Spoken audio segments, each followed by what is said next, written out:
I'm Malcolm Hebden, but a lot of people will know me from playing Nosy Norris in the cabin in Coronation Street, which I've done for many years now. I've been very lucky, really. I mean, I'm getting on now, late 70s, but I've not had to call on the National Health Service or the hospitals very much in apart from this latest episode, which came like a bolt from the blue. I didn't know I had a heart problem, and it turned out to be a serious heart problem, not anything that could be cured by a stent, or which ended up with me actually being in Blackpool Hospital unconscious for 3 weeks, and the overall period took about 3 months. It did come out of the blue. I didn't feel well, went to the local doctor. She did some tests, she was very diligent, did the tests, and rang me here, more or less where I'm sitting now, to tell me I'd had at least one heart attack and probably more. The treatment I had there was exemplary. It was just wonderful. Well, I mean, of course it was. They saved my life. You can't ask for more than that.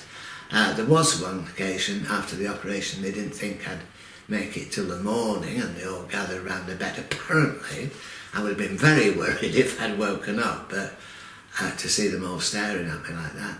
And that went on, but they were allowed to visit when they wanted. They could ring up. I mean, because some of them, one of the girls lives in Leeds, one lives in St Albans, another one lives here in the Ribble Valley, and they could ring at any time, which was so comforting to them.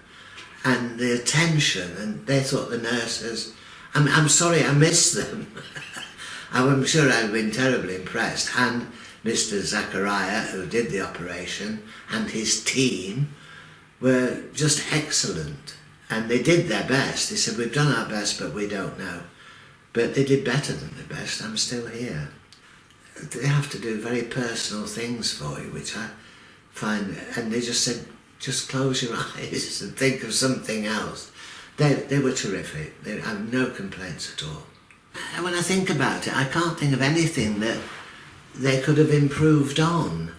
I mean, I did have this side ward with being Norris, and on the odd occasion, a semi-naked man covered in tattoos walked past the door and said, "Hey up, Norris," which was a bit of a shock. But if I'd been on a general ward, that would have been happening on a daily basis. So they were kind enough to think about that. And I suppose it is special treatment, but all the nurses were treating everybody.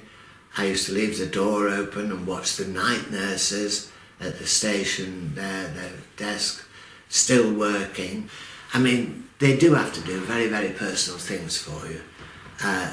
But it's not a problem to them, but it is a problem to the patient, I think. But I asked one of the girls, why do you do this, you know, at washing old men like me and things? And she said, it's called caring. And they were fab. No complaints at all. The food was a bit of a problem because they damaged my swallowing mechanism with tubes and things. And therefore I had to have food that looked like it had been pre-chewed. It was pulverised, what's the word? Liquidised. So I did lose quite a bit of weight, which again, another plus. And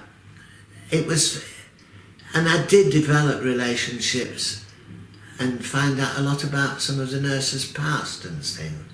You know, we used to talk through the night, and to most people, I'll talk to anybody. It was almost fun. Not quite, but almost. I think the trouble is with National Health, they're under enormous pressure, both financially and staffing. It is more of a working sort of hospital. People come and go more frequently, but I've no complaints, none at all. It still remains, as I say, an example to the rest of the world.